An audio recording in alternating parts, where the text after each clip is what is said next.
Very good. You're all amazing. I'm so happy that you're here, and I'm really looking forward to our time together. And obviously, the real person who deserves the round of applause is Betty Goebel, so let's do that for her.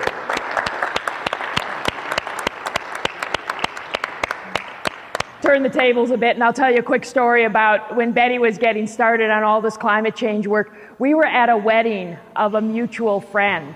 You know, in weddings, I'm about talking about climate change, but there are some limits to when I talk about climate change. And Betty kind of pulled me by the whatever I was wearing, and I have a few questions. And we went off to the table and we sat down, and about 45 minutes later, I think maybe we got most of her questions answered. But and then a few months later, she said, yep, I went out, I bought myself a PowerPoint projector, because I'm going to talk about climate change.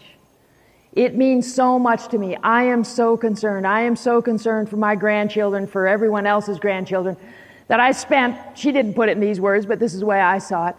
I spent part of my very limited income having a PowerPoint projector so that I would be ready to go anywhere. So, as you've probably learned, this woman is not to be stopped. And you can see the amount of work she's put into this conference. So thank you so much. So I noticed when I picked up the program that we now have this title. So let's go with that. You'll see the title I thought we had in a minute. But of climate change, light switches, and coal plants. So we've got some lights on here in the sanctuary tonight.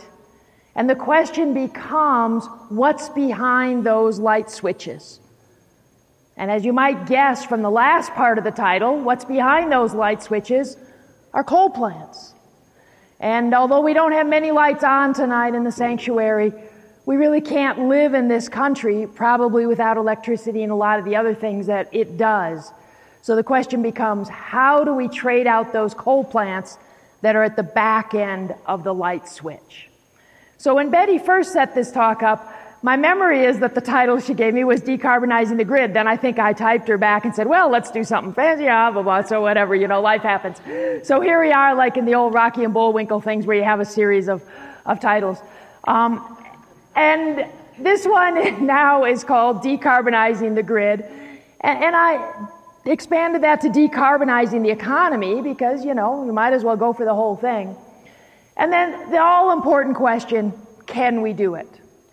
And so that's what we'll be walking through tonight. And my home group is Clean Energy Action. I didn't ask him if I could do it, but we have a newly hired executive director here, R.J. Harrington. So he's our new executive director. I'm just so thrilled. So if you don't know R.J., get to know him already. Clean Energy Action has a number of taglines, but the one I like the most is Citizen Power. And that's really the most important take-home message for all of you tonight. You were kind enough to spend your Saturday night and a good part of your Sunday afternoon learning more so that you can carry the message out.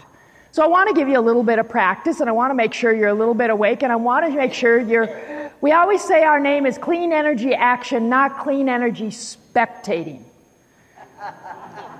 This is not like going to the baseball game, where you get your popcorn and you do whatever, and then Helton hits the amazing doubling, and that's all you really have to do.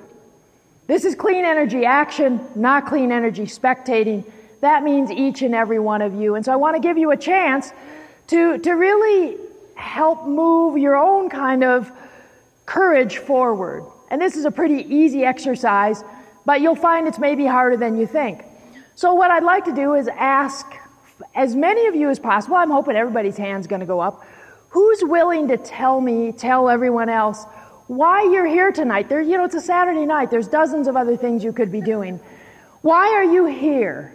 And this is a good opportunity for you to be a citizen activist, to speak the truth. And so I'd like to see all those hands go up. Who's willing to tell us why you're here? I'm seeing John way up in the balcony. And I'm going to call on John. You can't see him, but he's way up on top. I'm here because you're here. That's a terrible answer, John. I'm so sorry.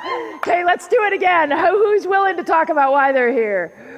Oh, I would like to see all those hands up. There's a lady in the very back. That's you, yes. I'm here because I have a commitment to the children of my grandchildren that they should be able to breathe the air and drink the water. Thank you so much. Yeah, absolutely. Let's do a couple more because I want everybody, whether you get called on or not, this is actually a critical exercise for each and every one of you because you will have time and again opportunities to speak the truth or to be quiet. And all it takes for evil to prevail is for people of good heart to do nothing, right? So let's practice. Who else is ready to talk to us about why they're here tonight? The gentleman in the back here, I think you have, yes. I'm here because I have a concern for urban churches in the black community, and I think, as you can see, none of them are here. They're not even into what's going on in the environmental movement. And I think that the environmental movement will not really take off until that population is definitely included in these discussions. Thank you so much. Very good. Let's do two more. Who else can help us understand? And my eyes aren't very good, so if I know you and can't see your name, yes, with the beer, I think. My name's Rich. I'm here because it's not about us. It's about all of the creatures in the world. Yes, thank you so much. There are more species on the planet than just humans, right? And however you think, whatever your faith tradition is, each one of those is a miracle, right? And as we lose them to extinction, we are, as a biochemist, we're losing a biochemical miracle. So, and all of the parts that they play in the huge interlocking web of life, and they cannot speak. They don't like me to speak at the commission, but one way or another I usually get my words in. But the polar bears clearly can't show up and everything else that you think about. And there was a woman pretty close to the front here. I think, did you have, yes, please. Terry, I am a great friend. Whoa, whoa. So I'm obviously concerned about them, and I'm concerned about my great grandfather, Rich. And what's going on with our environment is the most important challenge that we have to take. Absolutely. I want to thank each and every one of you because a large number of you are willing to do this. And I want you to really take that concept home because although a lot of amazing and wonderful things are going to happen, I hope tonight, and also tomorrow, that really doesn't matter unless you make the commitment to speak the truth and to work with others and to help move our country. Then all of Betty's work hasn't really produced the fruit that it needs to produce. So it's in having that courage. I'll tell you the story of when I resigned my job in 2004. We had 2 kids in college, and I just said I'm no kind of mother if I don't do everything I can to address climate change. All those soccer games and ballet lessons and all that other stuff was kind of useless unless I did everything I could. Also, as a biochemist, I have a deep attachment to sort of the whole biosphere, all of living things. Deep appreciation for even the smallest, apparently most, kind of inconspicuous organisms. And I resigned my job, but I was really scared, and I'm naturally pretty darn shy. That may not be obvious at this point, but I was at a party, and it was soon after I had made the decision to resign my job and just work full-time on climate change. I always said it's like the house is burning down with my children in it. What are you going to do? You're not going to say, oh, gee, I have to run another experiment, or, oh, gee, I have to finish reading a book, or, oh, gee, whatever. The house is burning down with all of our children and all of the species in it, and what will I do? So I had resigned, but I was shy, and I was at a party. I met a guy named Dan Friedlander. Many of you know Dan. Dan became obvious to me. He was a really successful businessman with a lot of money. He was the president of an international computer company, and Dan is the opposite of arrogant, but it didn't take long to figure all of that out. And then he said, and what about you? And my tongue just disappeared. I was like, oh my gosh, because this was 2004, it was before Katrina, it was before Inconvenient Truth, and a little voice in my head said, if you're going to do this work, you have to speak up. And I said, I'm an unemployed climate change activist.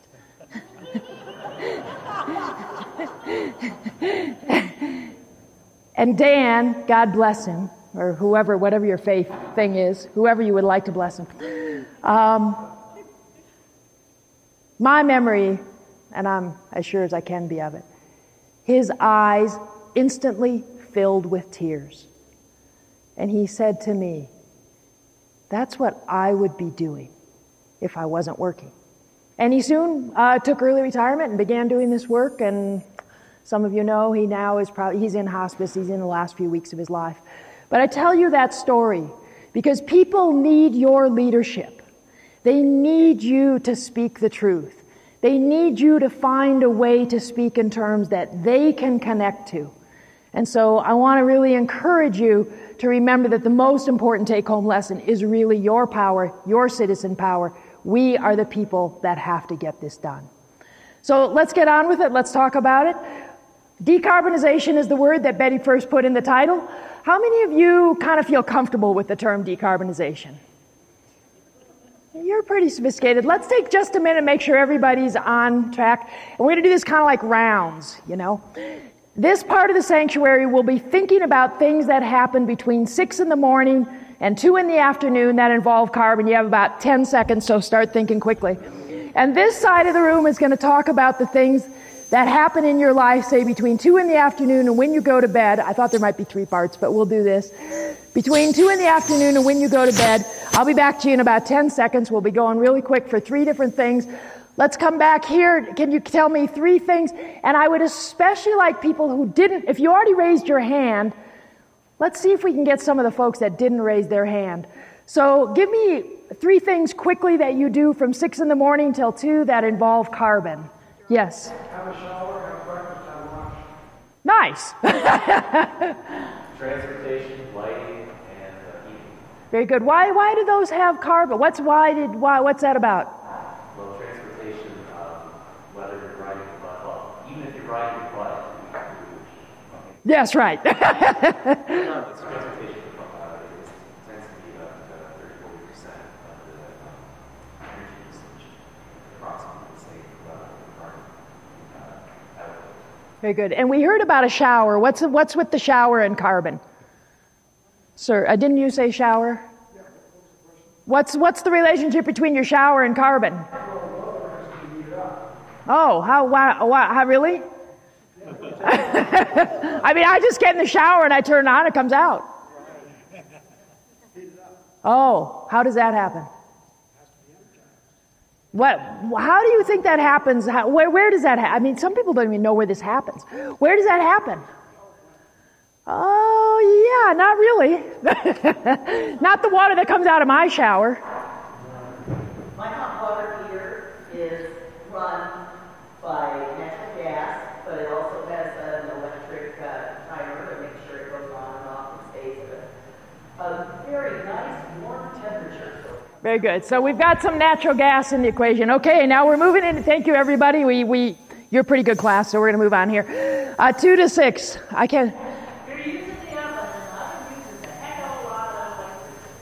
And we've talked about electricity. What's on the back side of that switch when you turn on the knobs or whatever you turn? Coal. Just so you know, in Colorado right now, these lights, on average, throughout the year, about 60% of the electrons running through those are coming from coal plants. About 20 to 30% are coming from natural gas. And on a year's average, about 10 to 12% of those electrons are coming from wind. And about 0.1% might be coming from solar, maybe. So very just vanishingly small. Yes? Transportation, driving home, driving somewhere. Yes, and whether you drive or whether you take the bus or whether you take the train, there's some carbon-based fuels there. Does anybody watch TV? Very good. And I think there was someone in the... My neighbor's lawnmower. What does your neighbor put in his lawnmower? Gasoline, very good. Some of them have electric, and on the back side of the electric lawnmowers is coal plants, right? So we're going to run through this decarbonization, what, why, and how. And then, of course, we're going to bring it back to how you can help accelerate this process, because unfortunately, all is not well in Colorado. What's decarbonization? You've talked to me a little bit about early morning activities, radio, lights, toothbrush and toothpaste. What about the toothbrush and toothpaste? What does that have to do with carbon?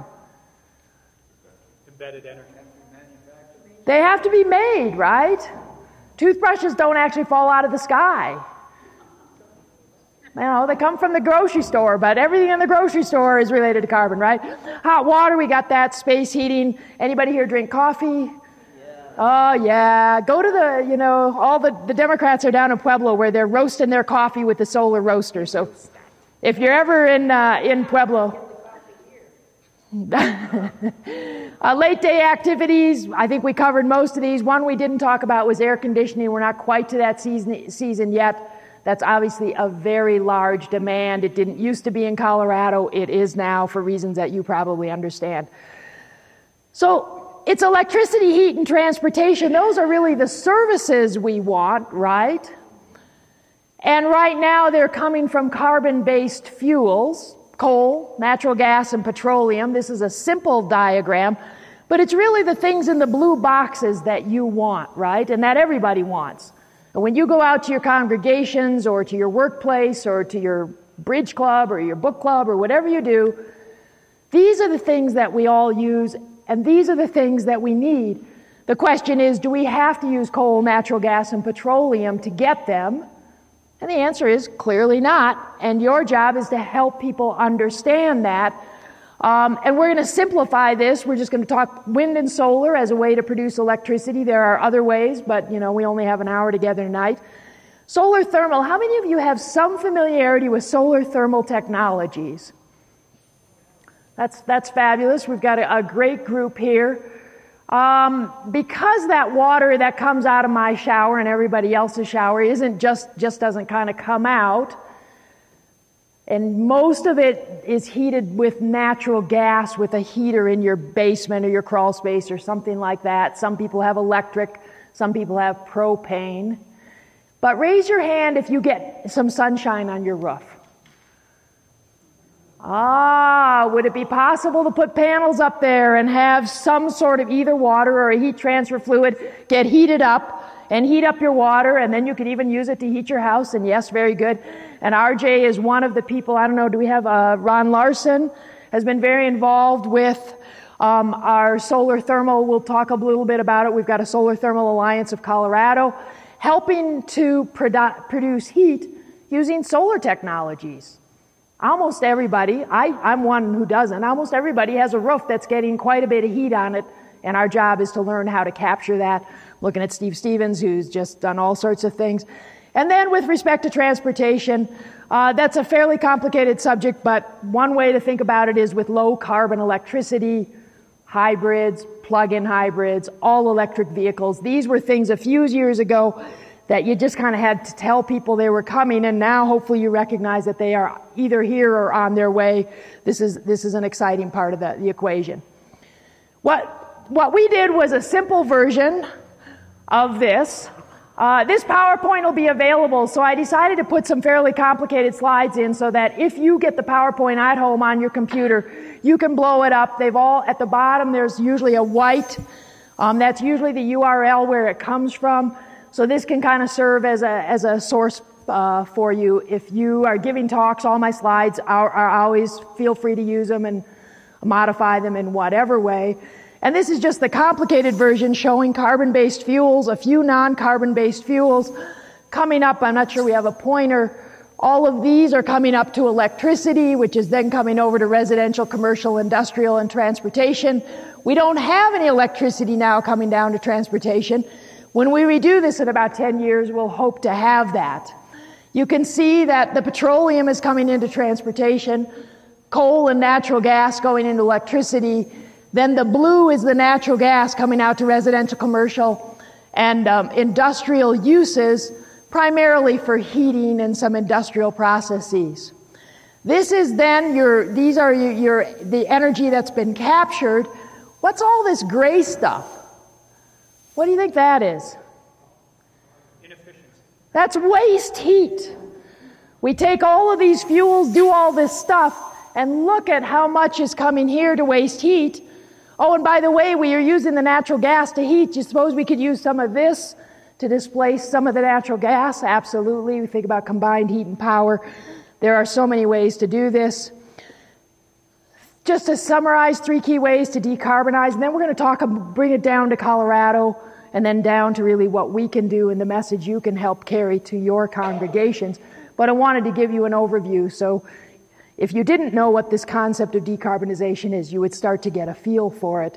It's a word that I don't ever remember hearing the word decarbonization in the last century. I don't know if Ron Larson used it. Do you remember it last century, Ron?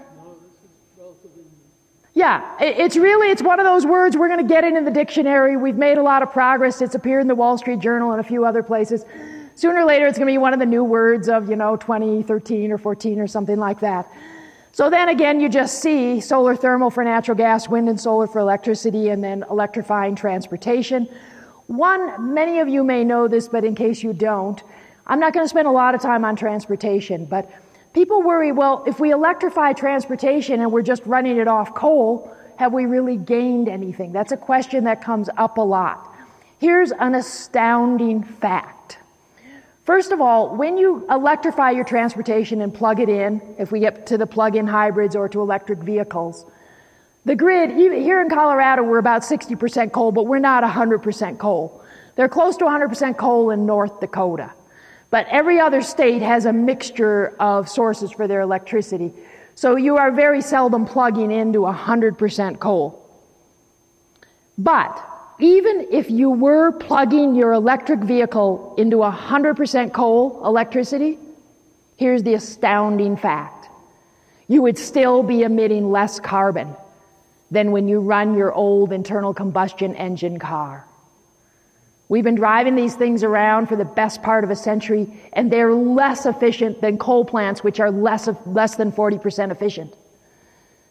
Our kids and our grandkids are going to go, huh? You put all that liquid stuff into your car and then ran, and all this pollution came. Why didn't you just plug them in, guys?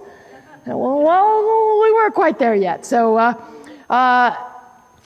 I want to mention the Solar Thermal Alliance of Colorado, which is stacked. They've put out an amazing report. You can get it from the Colorado Solar Energy Industries Association website or the Colorado Renewable Energy Society's website.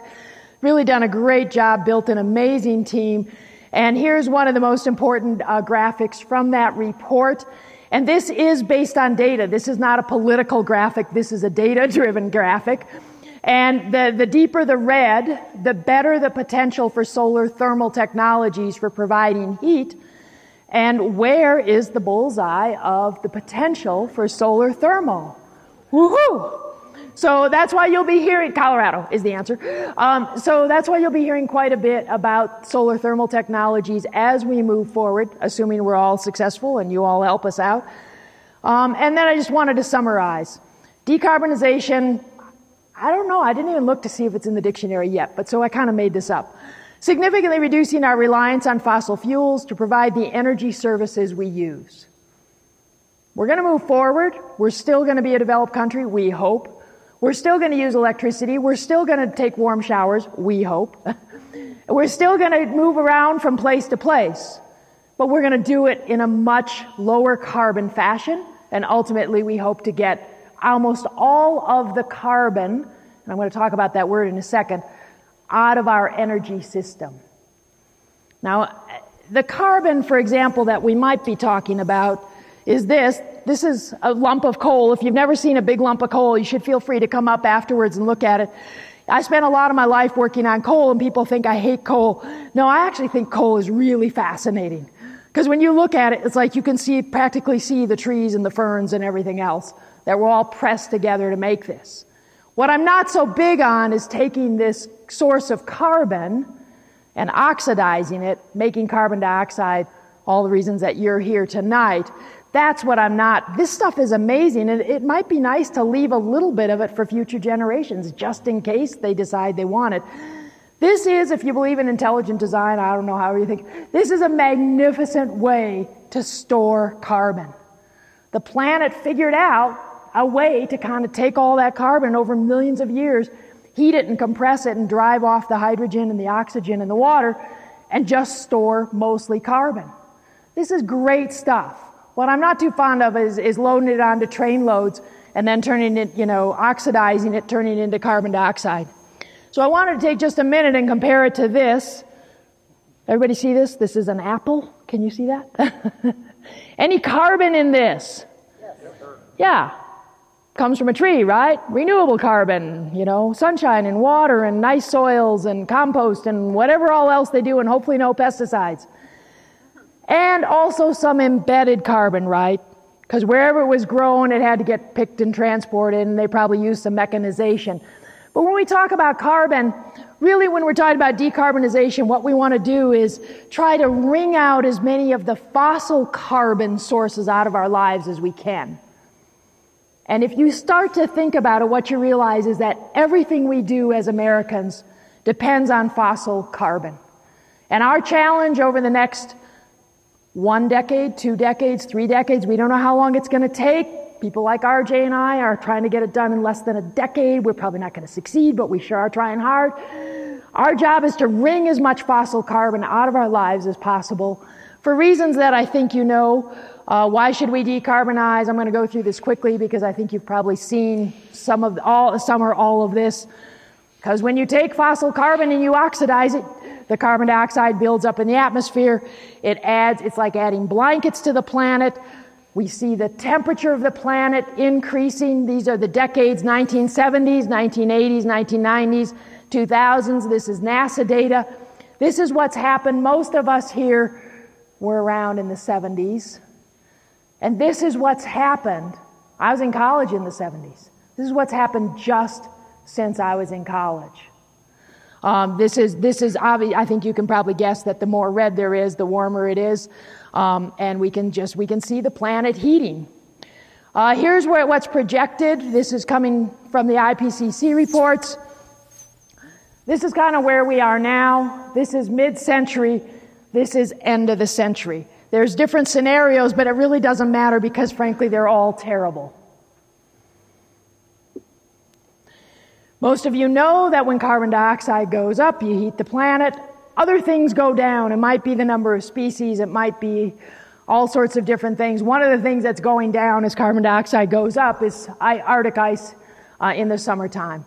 Many of you may have seen this graphic. These are models of when we expect as the planet heated.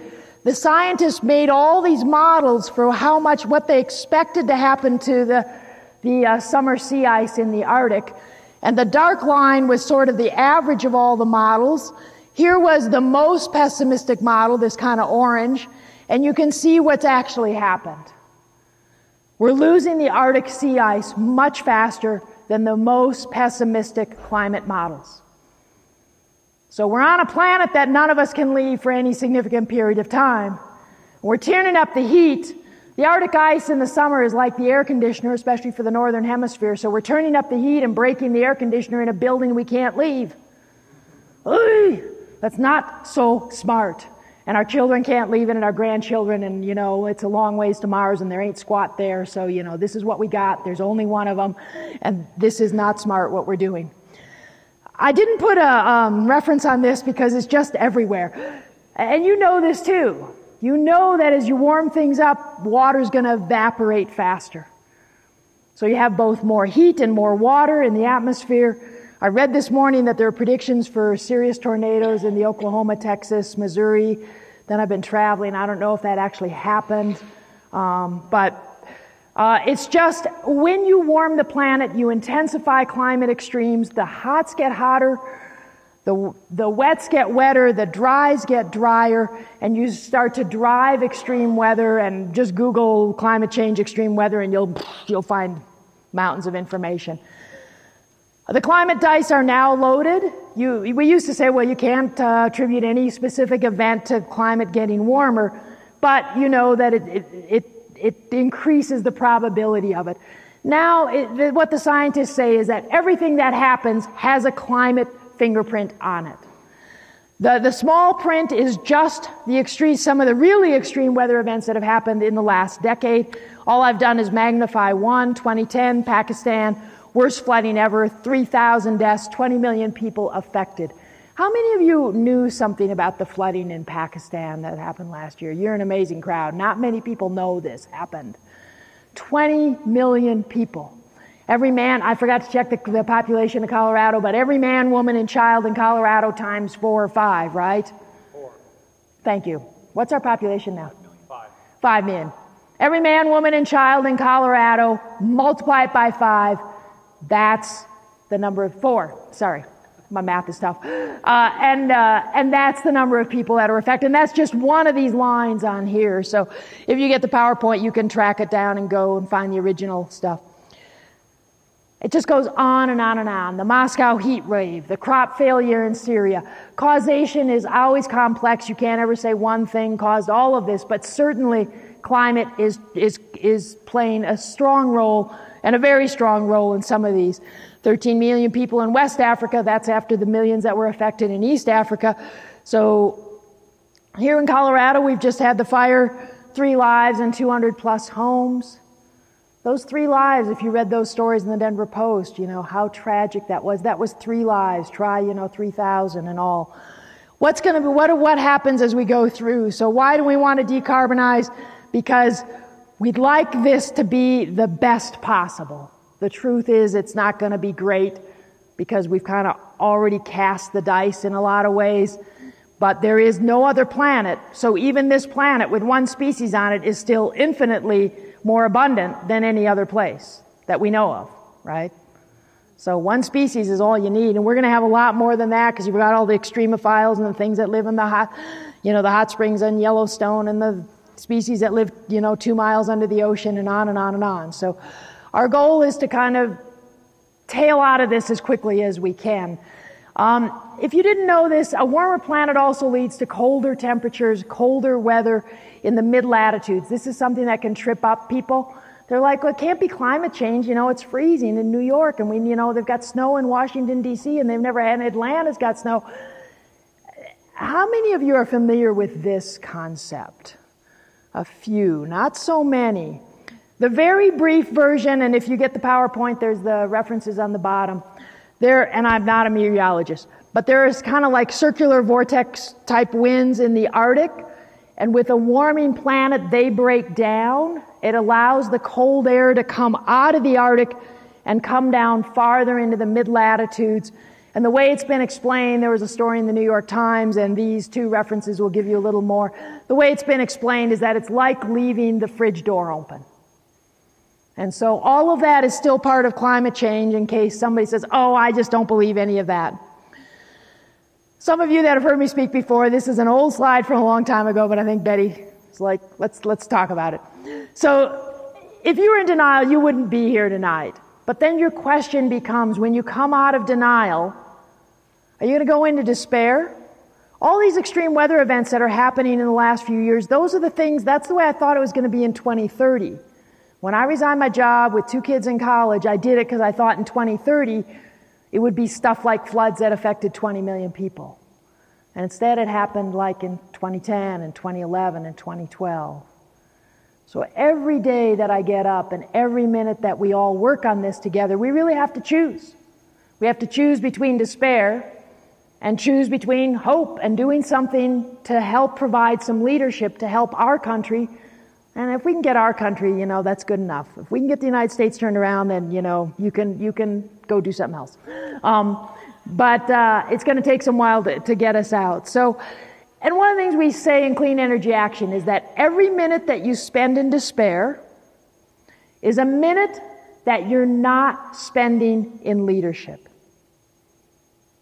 Every minute that you talk about them is a minute that you aren't doing something constructive. So it doesn't mean that I'm not profoundly concerned about the things that we've just talked about. But every minute that I sort of fall apart and end up in despair is a minute when I am not doing something constructive to address it. In a minute you can write an email, in a minute you can look up a phone number, in a minute you can do an amazing number of things if you use your minutes effectively. So despair is it's there, kind of waiting for us. And I just want to encourage you to choose to be in a place of leadership. to start to work in your home, in your workplace, in your church, which you might think of as your community, in your state, your country, international. I'm less worried internationally. China's kind of on it. They kind of get this. They're building windmills and solar panels like nobody's business. So I've made the two levels that I think are most important, community and state. We are desperately in need of citizen leaders at those levels. That is how social change has always happened, and it is how this social change will happen. So we are here to help you. I have coffee and tea with all sorts of people as I work with them, and we talk about what they might do and how they might do it. And that offer is an open offer. If we live a long ways apart, we can do it by phone. It usually doesn't take long working with you to help you find a place where you can do something really constructive, very helpful. Maybe you only have 15 minutes a week. That 15 minutes is very, very helpful. There's another reason to decarbonize. And I know this is going to be a shock to you, but as it turns out, fossil fuels are non-renewable. They do not fall out of the sky. It's an inheritance we got with the planet. We've been living off that inheritance. We've been living very high on that inheritance, and our inheritance is coming to an end. You know, and the fracking thing has sort of, I'm not even going to go there because I think most of you have some understanding of what we're doing in order to produce that natural gas. Well, we're just taking water out of the hydrological cycle and turning it into a toxic substance. That's a great idea. Just to get the last little bit of fossil fuels, we're going to poison the water and make it permanently unusable. Oh, that's just fabulous. So, as it turns out, fossil fuels are non-renewable and generally increasing in price. We've been told so often that we have 200 years of coal that we tend to think that, oh, well, we can just, we can always use coal, and if all the greenies and all those nice people who come from the faith traditions would just kind of shrivel up and go away, we could just burn coal like real Americans do. So I want to talk a little bit about what that is. Some of you have heard the longer talk about coal, but I want to give you some sense of it. These are Colorado's coal costs, and I apologize for not having a pointer. But back in 2004, coal cost about $1 a million BTU. Again, when you get the PowerPoint, you can analyze it and see the source data and all that sort of thing. The concept is the important concept. 2004, coal was about $1 a million BTU in Colorado and in many other states. And it really kind of was cheap as long as you didn't, as long as the planet had no value, you didn't care about kids with asthma, you didn't worry about mercury and coal ash and all those other things. It was kind of cheap. Since 2004, coal costs around the country have been going up on average about 10% a year. We've done that analysis. We just updated for 2011. The data's all up here if you want it. In Colorado, our average coal cost is $1.72. Well, here's New York. In 2004, New York's coal costs were about $1.50. They had to pay transportation costs, and they were using Appalachian coal, which is a little more expensive. Wyoming coal, they were transporting from Wyoming to New York. So they were paying $1.50. That's still pretty cheap. This year, they're paying over $4 a million BTU for coal. And guess what happens? Coal plants go bankrupt. Woo! And I don't wish ill on anyone, but I gotta say I'm not too unhappy when coal plants are going bankrupt. And you can see just in the last couple of months, we're starting to hear about New York's coal plants going bankrupt. I don't wish ill on anyone, but it is good news. They have more of a deregulated market in New York, and it's harder for these coal plants to do it. So I want to move forward and kind of cover some of the things about what's going on in Colorado. This is what Xcel is doing. Raise your hand if you're an Xcel ratepayer. If you pay your bill to Xcel. Okay, and if you didn't raise your hand, do we have some other, does United Power, IRA, or, yes? Okay, very good. Okay, very good. But most people, who? Woo! Joy's off the grid. Very cool. Most of us are paying to Xcel. Xcel continues to model coal costs as they're going up about 2% a year because that's what they used to do back in the 90s. We've done the analysis. There's not a single state in the country whose coal costs are going up less than 5% a year. Most states are going up about 10% a year, and we have quite a few states who are going up 12, 14, 16, 18% a year on average. As I say, that's pretty good news, but it would be nice if our utility modeled them that way. So, and they still haven't. That's a challenge. This is what's going on in the national level. All these lines that come out this way are national projections of coal costs. Here's what's actually going on with coal costs. But somehow the wisdom of the Energy Information Administration is, well, coal costs were going down in the 90s, so the fact that it's been going up 10% a year, we're going to ignore that. We're going to do some magical thinking, and now we'll just assume that it'll start going, only basically staying flat.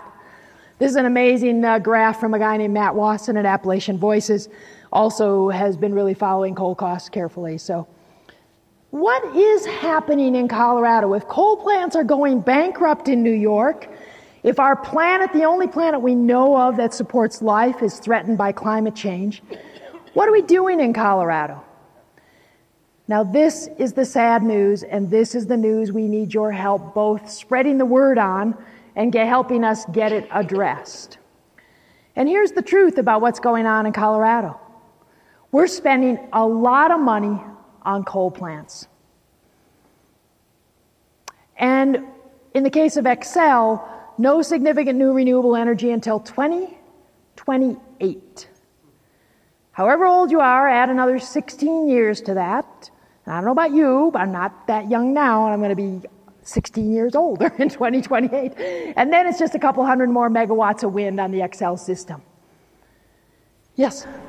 How have they mandated 30% by 2025? We'll look at their fuel mix in a minute, and we're going to talk about that. It's a really good question. If you're not satisfied, just come back to it. And one of the most important things that you can do, I know the hour's getting late, so we'll wind up in a few minutes here and take a few questions and let you do whatever else you might do tonight. This is a really important message that that we will be so grateful if you can help us carry. Things are not good in Colorado.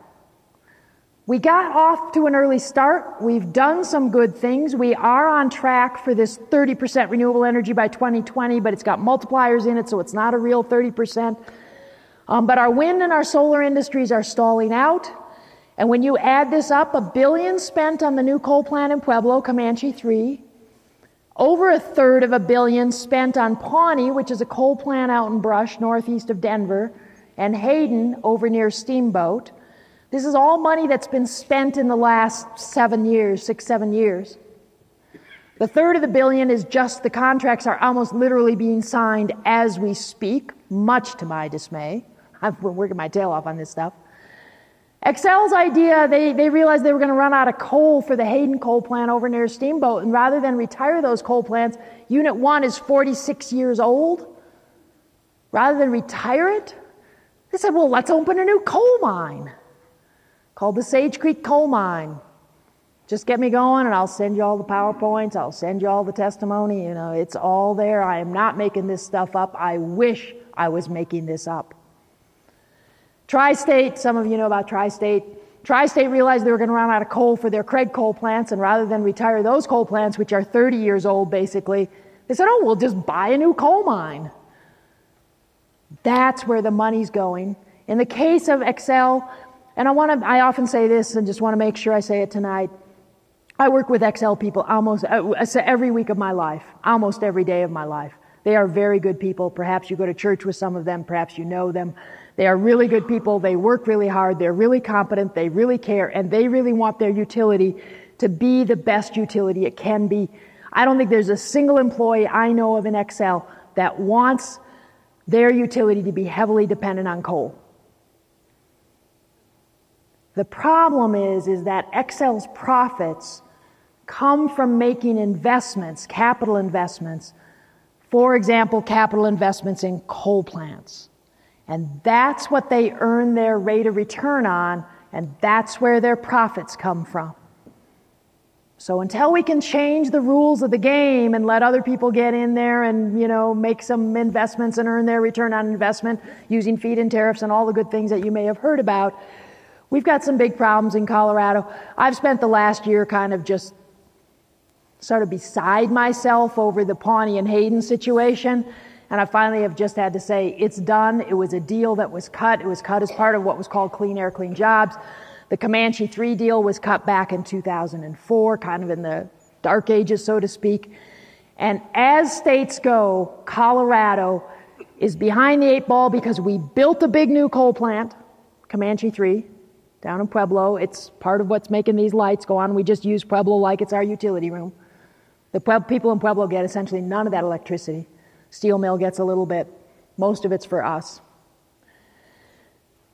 And no other Western state built a big new coal plant, but we did. It's supposed to operate till 2069. There's no way in the world it's going to operate till 2069. That means we're going to have to eat that 1 billion. Because we add it up, it gets close to 2. We're going to have to eat the 1 billion spent on Comanche. I've spent the last 18 months fighting like crazy on Pawnee and Hayden and building the biggest team we could and on and on. And it was a deal that was cut. I'm helpless to stop it, frankly. So we're going to now spend $1/3 billion putting pollution control onto Pawnee and Hayden, doubling the value of those plants. Pawnee plant they want to keep online till the year 2041. Add about 30 years to however old you are. We may not be here, you know.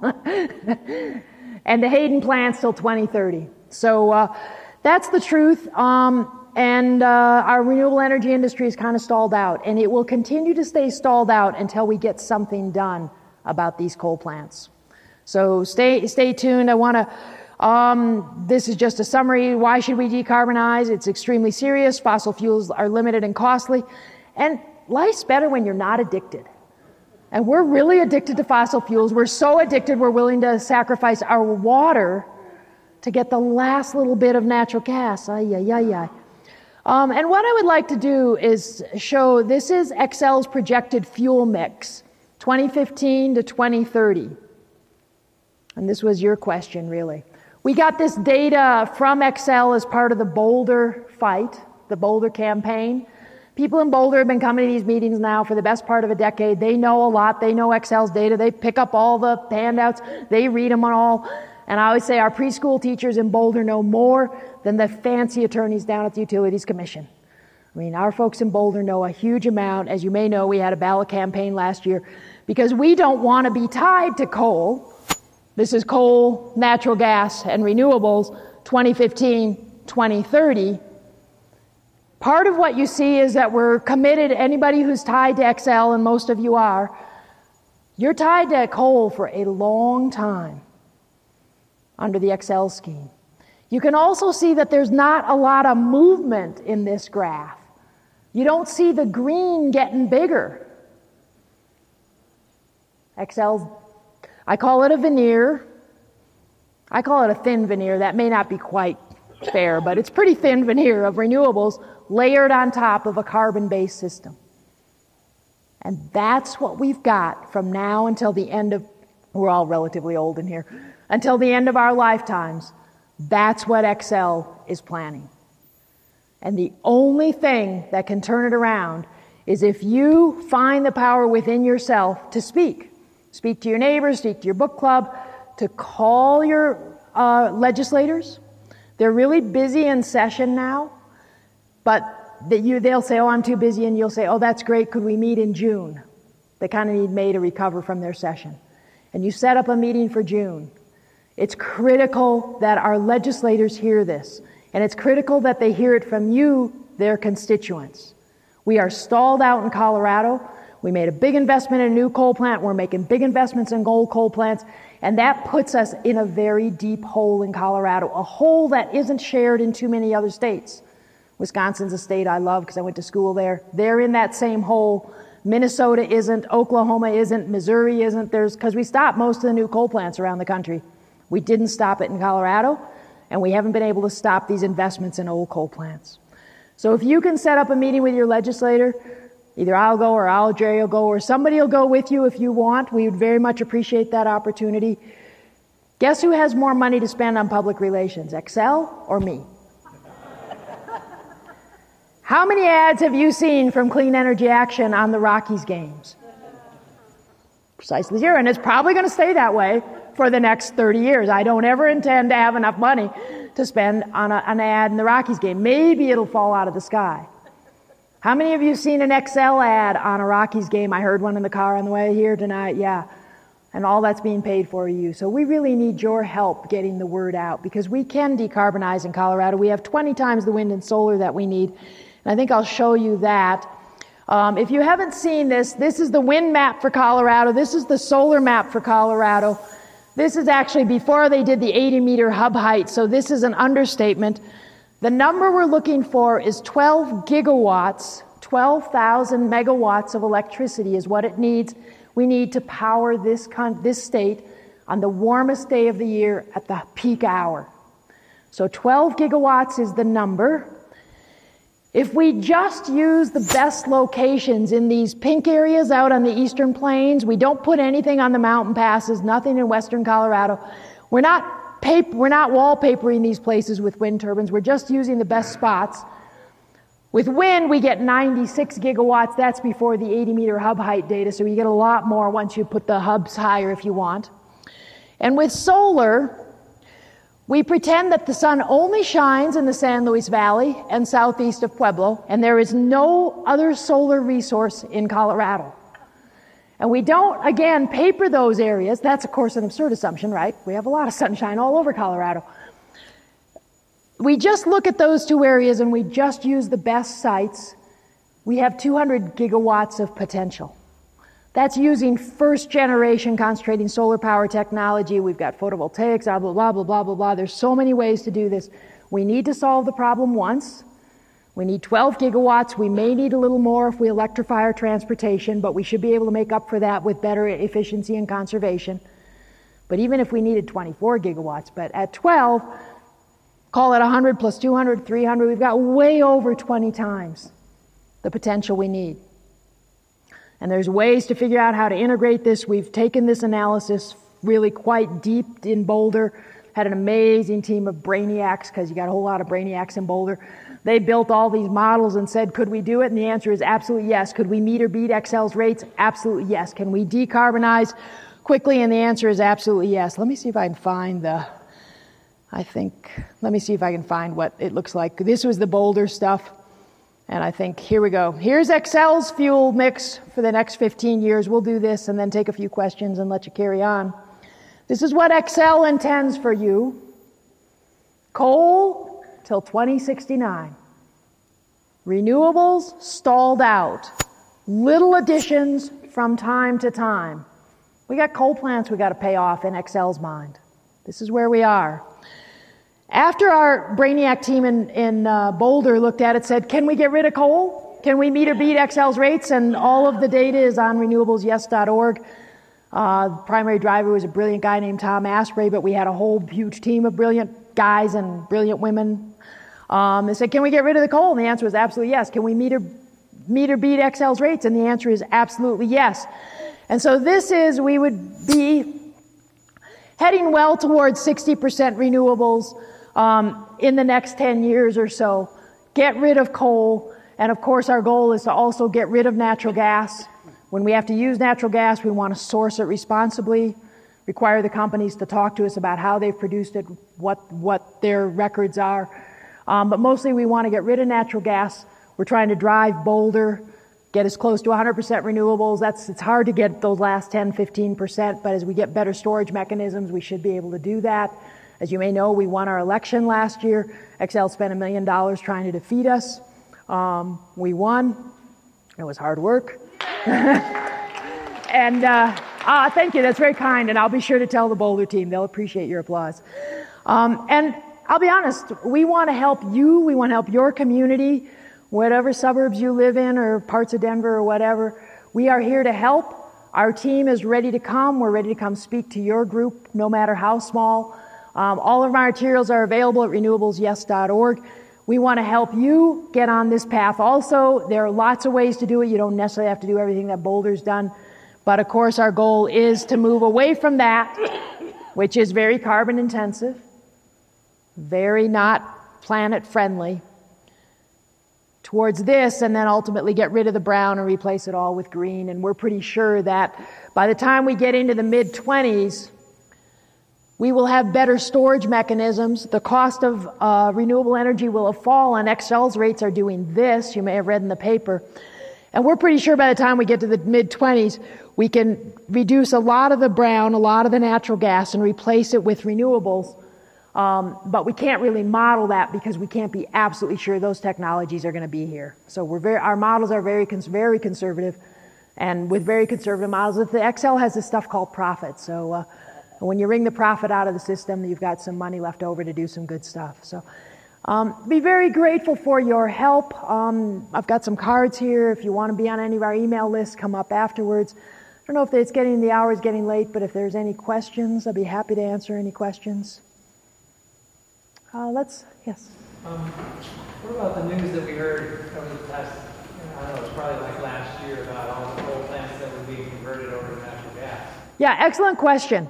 The question was, well, we heard all that news about clean air, clean jobs, and again, just remember who's got money to spend on PR.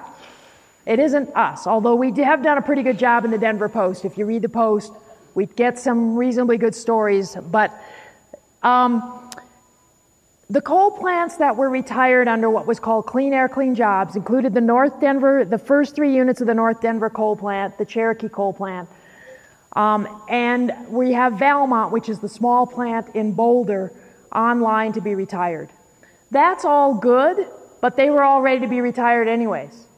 They were mostly depreciated. They weren't adding much to Xcel's rate base. They weren't adding much to Xcel's profits.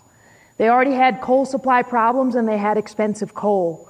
That was all data that those of us that are buried in the coal issue know and we have extracted from Xcel. The deal was negotiated by people who respectfully had good intentions but did not know what the value of what they were giving up or the value of what they were gaining. You should not negotiate with Xcel unless you take the very best information and the very best people there. The governor, I'm a big fan of Governor Ritter as it turns out, but he was badly advised.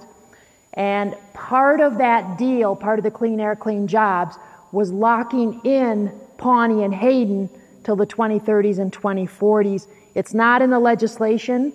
It's not in the commission, anything, but it was part of the political deal. And don't get me started or we'll be here for 3 or 4 hours as I explain what that was. But the bad news is it's been cut and it's going to go ahead. I've got about a 1% chance of turning it back.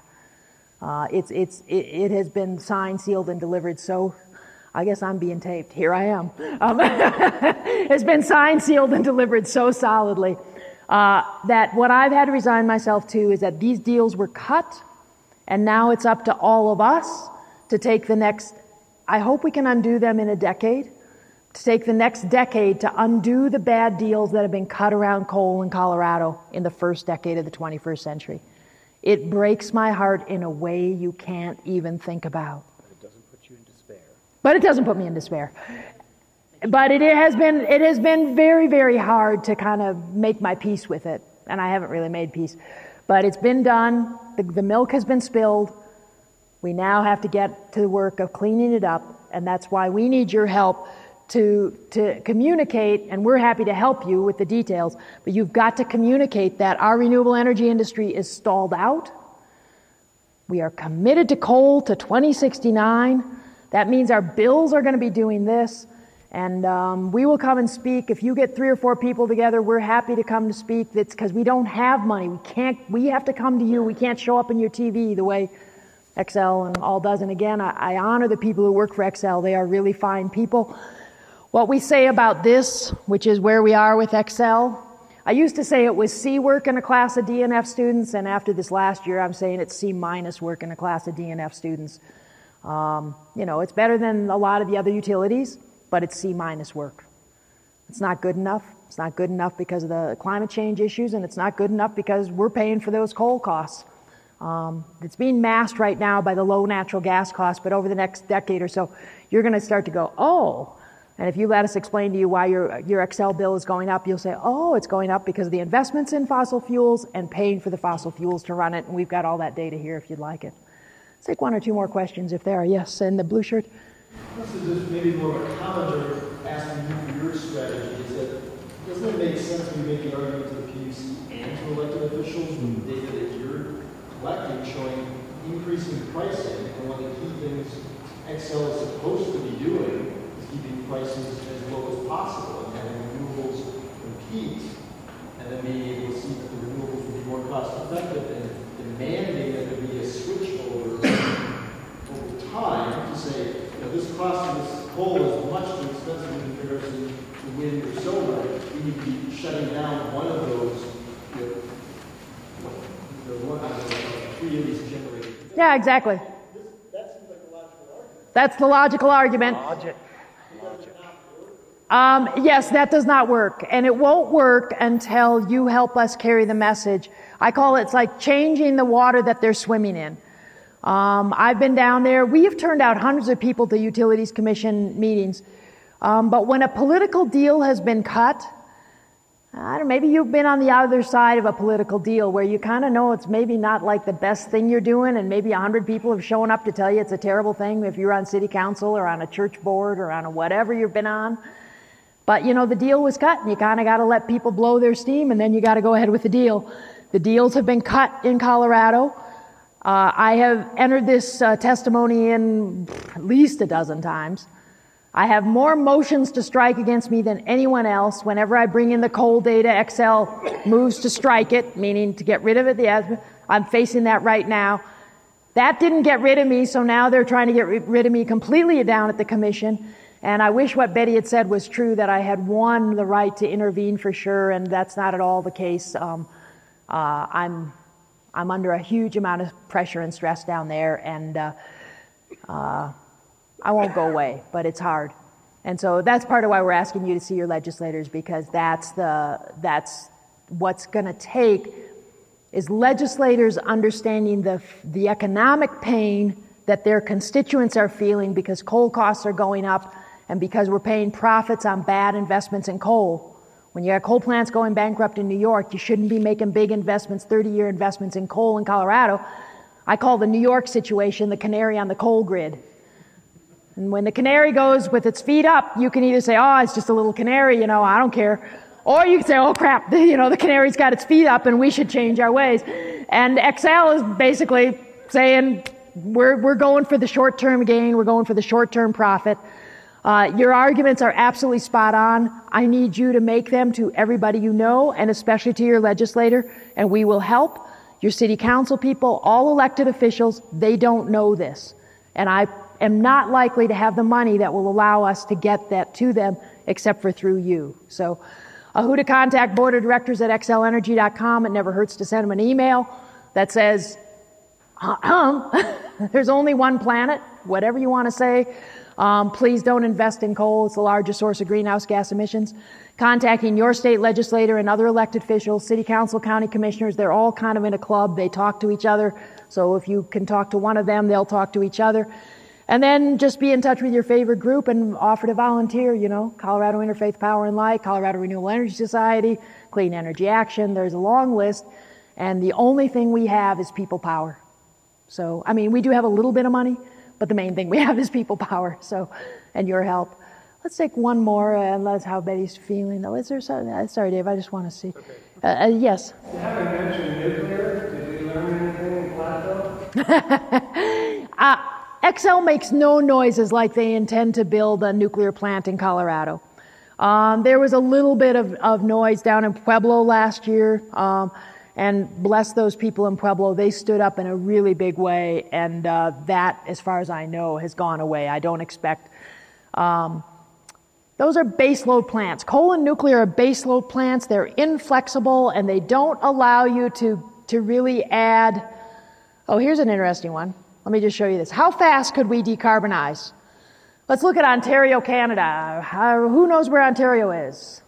North of Michigan, north of Wisconsin, all of that good stuff. They have government-sponsored health care. They said it doesn't make sense to pay for cheap, quote-unquote, cheap coal over here and expensive health care over here concept. So in 2007, they said, we're going to shut our coal plants. And they thought they were going to build nuclear. They got the price tag on nuclear, and they said, we're not going to build nuclear. So in what we call sunny Ontario, they established a feed-in tariff. They now have about 2 to 3 times as much wind as we have, and depending on how you want to count it, 5 to 10 times as much solar as we have installed or in the pipeline in Colorado, because they're using a feed-in tariff. It's a policy mechanism that worked all around the world. It allows anybody who wants to invest in. Right now, Excel gets to make the decisions about what they invest in and how they get that profit. Let's call it an 8% return on their money, just to be simple. What would happen if we allowed all of you to invest in solar or wind, and you would earn 8% on your money? Would you be interested? Oh yeah. Would your other members of your church be interested? They don't have to be environmentalists. They just want to make 8% on their money. And that's what happens when you establish a feed-in tariff. I'm obviously simplifying. So 2007, they said we're going to close our old coal plants. By 2010, they had most of them retired. You can look on their independent system operator site. They have a little bit of coal from time to time. They're mostly off of coal right now. And by 2014, they'll be almost entirely off of coal. They've canceled new natural gas plants that were going to serve Toronto, a huge city, because they said our conservation works, our efficiency has worked. We've got mountains of solar, we've got mountains of wind. We're happy. We don't need new natural gas. We don't need new coal. We don't need new nuclear. We don't need old coal. We, sunny Ontario, are going to lead the way into the 21st century. So there's some of that stuff up here if you want it. Yes? The situation is a lot more, at least a little bit more complicated than that. Yes. Just explain that Ontario has, from the last 30 years, they have a base load of about 30% nuclear. So they don't need to build nuclear because they have it. And then secondly, Ontario has a lot of water resources, so that really saves them. So that's the reason why it's perhaps easier for them to shift off us, I should say, to shift off of coal. Absolutely. Thank you for bringing that up. Yes, thank you. And you can read on the Ontario Power Authority. You can read they've refurbished their old Bruce nuclear plants, but they didn't build new nuclear because they had that. They've got hydro. But I think as you see the response they've had to their feed-in tariff program, you can really envision that over the next 10 to 20 years, they should be able to, they've just got wind and solar, and it's Ontario. They don't have nearly the sunshine we do. Okay, we'll do the last one. Yes, that's a really good question, and yes, you do hear it talked about. It's a little bit hard to bring it to market, and it comes right back to We've made our investments in this state. I wonder if I can find it here. The plate's full. We don't need any new renewables of any kind. We've got a great pumped hydro facility all ready to be built, whether you like that or not. Geothermal is a possibility. We'd have to probably put some transmission into the Buena Vista area, which is one of the better geothermal areas. There are, I don't know, but it feels to me like there's hundreds of ways to solve this problem. It's not a technological problem. We have all the technology we need except for long-term storage, and that'll probably come over the next 10 to 15 years. This is a political problem, and that's why your help is so critical. The technologies are there. They're cost-effective. That's what our modeling showed. We ran hundreds of modeling runs in Boulder. What if gas was this, and what if solar was that, and what if wind was this, and on and on and on and on and on. What if bonds were this, and what if our acquisition costs were that, and our stranded costs were that. And in about 85% of those, unless we drove everything against us in a big way, in 85% of our modeling cases, we can meet or beat Excel's rate, cuts our carbon by over 50%, and create a situation where we're headed towards a system that's headed towards a very high level of renewables. That lasts, unless you get storage, it's hard to get the last little bit, but lots and lots of technologies. It's a political problem. That's why your elected officials are so important, and why we need you to call your elected officials, set up a meeting, and if you're worried about it, we'll be happy to come. If it's not me, we got a huge team in Boulder, folks that can do this. There's my stuff, there's my contact information.